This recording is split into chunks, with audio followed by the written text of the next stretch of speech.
The town of Hawthorne, Iowa, was the kind of place you could drive through in less than 5 minutes. It had one gas station that everyone relied on, one post office that seemed frozen in time, and one story that bound the entire community together. Story of the Rae farm. The farm stretched across nearly 200 acres, land that once gleamed under the summer sun, with fields of golden corn swaying gently like waves in the wind. For generations, the Raes had worked this soil, believing in its promise, but when the drought came, hope began to dry up alongside the crops. That same summer, Donald Trump was touring farms across the Midwest after signing a set of new agricultural bills. His visits were meant to highlight rural America's struggles, but no one in Hawthorne ever imagined he would stop in their small town, let alone walk onto the Rae family property. For Anna Rae, a 24-year-old farm girl with determination in her eyes and mud on her boots, it started weeks earlier with a letter she hadn't written to ask for help. Instead, she wanted to share a story, her father's story. She never dreamed the letter would find its way to the president's desk. On a scorching July afternoon, a convoy of black SUVs stirred up dust clouds as it rolled down the gravel road leading to the Raes' weather-worn barn. From the porch, Anna and her father, Hank Rae, watched the vehicles approach. Hank squinted against the sun, his face lined by years of labor and hardship. "That's him," Anna whispered, clutching something in her back pocket. "Yep," Hank said, steady but weary. "That's him, all right." Behind them, the sagging barn and rusting tools bore silent witness to decades of sacrifice. The place spoke of struggle, of long nights and early mornings, but Anna wasn't looking at the poverty surrounding them. She was fixed on the moment the president himself stepping out of the SUV, flanked by Secret Service agents, the mayor of Hawthorne, and a crowd of reporters eager for their story. The corn was brittle and dry. The land cracked beneath their feet, yet Anna's spirit, unlike the fields, remained unbroken. Trump shook Hank's calloused hand before turning to Anna. "You wrote me a letter?" he asked. Anna gave a small nod, her voice steady but soft. "I did." She pulled a folded piece of paper from her pocket, the edges smudged with dirt, her fingerprints pressed deep into it. "I'd like you to read it." The air grew still. The wind stopped. The cameras paused. Reporters leaned in as Trump carefully unfolded the letter. His eyes scanned the first line, and his expression shifted. "Dear Mr. President," he began, "my name is Anna Rae, and I'm not writing for help. I'm writing on behalf of someone who never would." He looked up at Anna, searching her face for a moment, but she simply nodded for him to continue. "My father," Trump read aloud, "has never missed a day in the fields. Even when my mother died, he finished harvesting before driving to the hospital, not out of coldness, but out of duty." The words hung in the air. The crowd of reporters grew silent. Hank's weathered face remained still, but his eyes carried the weight of the letter. "We've lost 60% of our crops this year," Trump continued. "The drought hit hard, and the bank hit harder. I wanted you to meet the man who once sold his own truck so a neighbor could buy seed for his fields." Trump paused. For a moment, the mask of political composure cracked. He turned to one of his aides, holding the letter slightly aloft. "She wrote this." "She did," Hank said quietly. "But it's not about asking, it's about telling." Anna's voice joined in, gentle but unwavering. "People in Washington know the numbers. But I wanted you to know a name, a face." Trump nodded, his eyes returning to the letter. "I wrote because people like my father never complain. They break their backs in silence and still believe in a country that too often forgets them. My father still folds the flag every night. He says it deserves respect even when everything else feels like it's falling apart." The president's fingers tightened around the paper. His voice caught in his throat. He looked up, blinking, unable to continue. The silence that followed was unlike any other.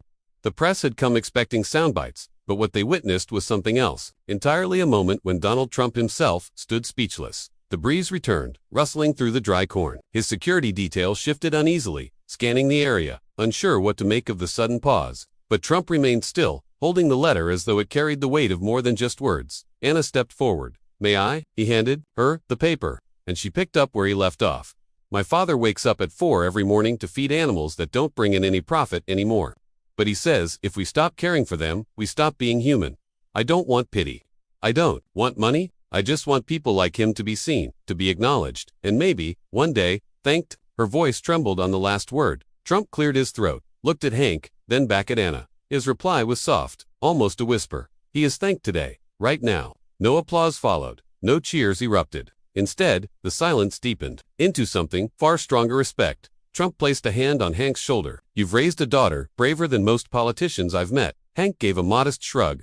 "We just raised her to tell the truth."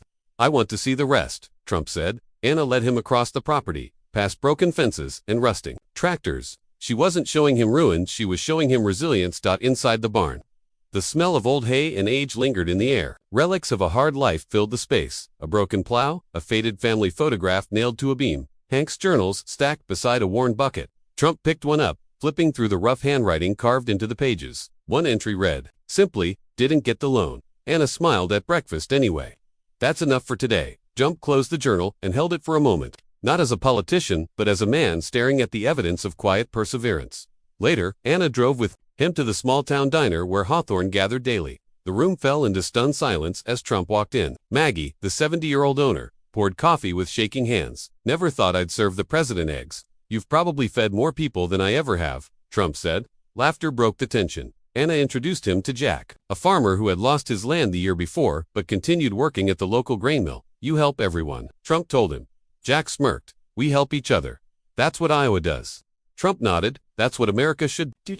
At Hawthorne's only school, Trump met teachers stretched thin, students packed into classrooms, and a principal who proudly pointed to Anna, top of her class. Scholarship offers everywhere, but she turned it down to help her father. Trump looked at her, surprised. Anna only shrugged. Family first. A boy tugged at Trump's coat. Are you going to help us fix the gym roof? Trump knelt. I level with the child. Do you want me to? The boy nodded seriously. I'll see what I can do, Trump promised, then glanced at Anna. You didn't just write me a letter, you made me look where I wouldn't. Back at the Rae house, Anna pulled out a torn photograph. One half showed her father as a young man beside a tractor. The other half had been ripped away. He tore it the day the bank took part of our land. Anna explained, I found it in the trash and taped it back together. Trump held the picture carefully. Why give this to me? Because someone needs to remember what real America looks like. He slipped it into his pocket. I will number. Camera caught the exchange. No reporter overheard. Yet, it became the most powerful moment of the visit. 3 days after the visit to Hawthorne, the atmosphere in the Oval Office felt different. The president sat behind the famous desk, but his attention wasn't on the daily stack of policy briefs or the polished talking points his aides pushed toward him. Instead, on the right-hand side of the desk sat a single folded letter, the one Anna had pressed into his hands on that scorching July day. Beside it, tucked into the pocket of his suit jacket, rested the torn and taped photograph she had given him. He touched it absently with his fingertips, as though grounding himself in the weight of what it represented. An aide began rattling off updates about upcoming press conferences and speeches. But Trump raised a hand to silence him. We're not doing the usual, he said firmly. This isn't going to be another empty set of talking points. That girl Anna Rae showed me something Washington doesn't see. Another aide hesitated. Sir, if we pivot too much, the optics, Trump cut him off. This isn't about optics. This is overdue. For the first time in years, he wasn't thinking about polling numbers or headlines. He was thinking about Hank Rae waking up at 4 a.m. to feed animals that no longer turned a profit.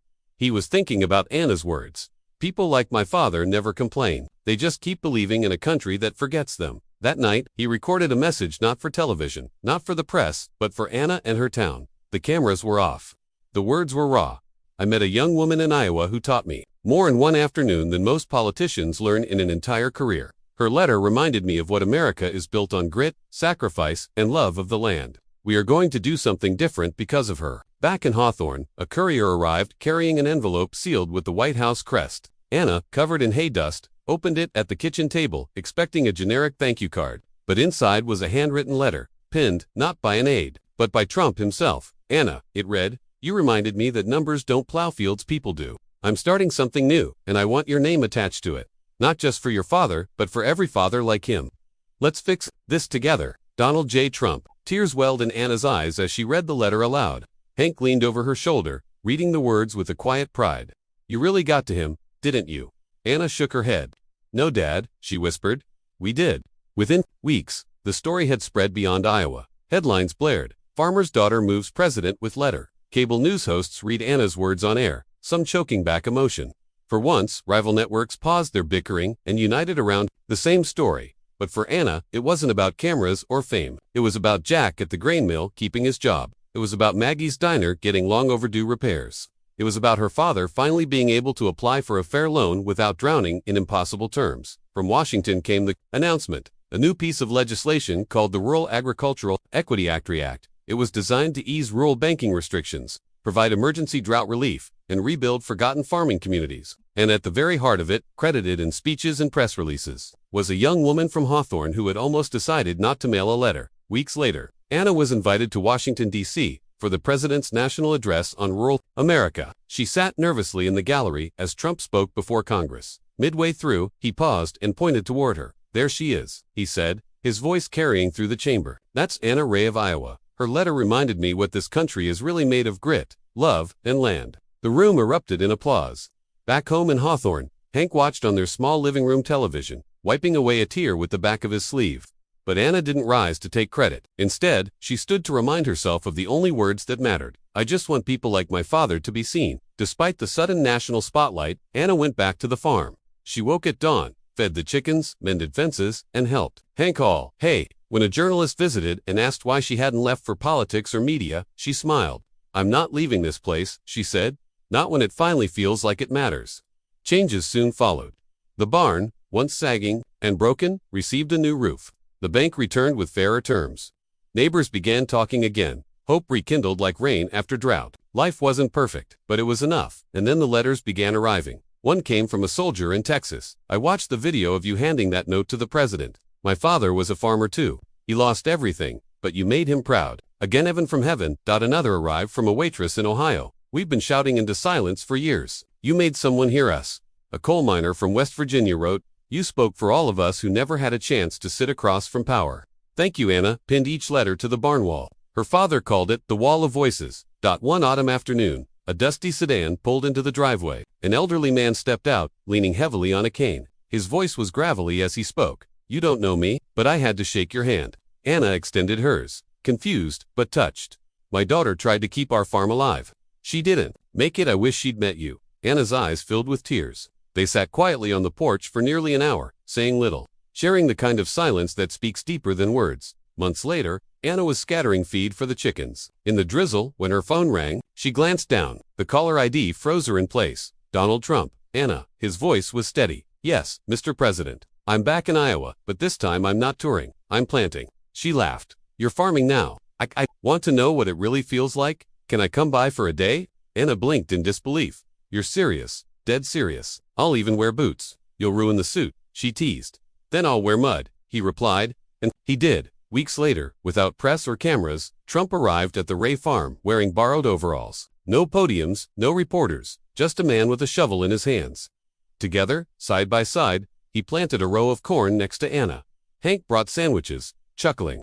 "You dig better than you debate." For the first time, they all laughed together. That evening, sitting around a fire pit, Trump looked at the fields stretching into the twilight. This is America." Anna nodded softly. "It always has been. Just needed someone to look closer." Later that night, under the stars, Trump pulled from his pocket the original letter creased, worn, sacred. He unfolded it, cleared his throat, and read aloud the final line Anna had written. "If this letter reaches you, I hope it's not too late to care." He looked at her and said quietly, "It wasn't." Then, with a pen, he added a final sentence. Beneath her signature, "This note changed a country. DJT." For the first time in years, Anna felt her small voice had carried across mountains, not because of power, not because of politics, but because someone had finally listened and never stopped.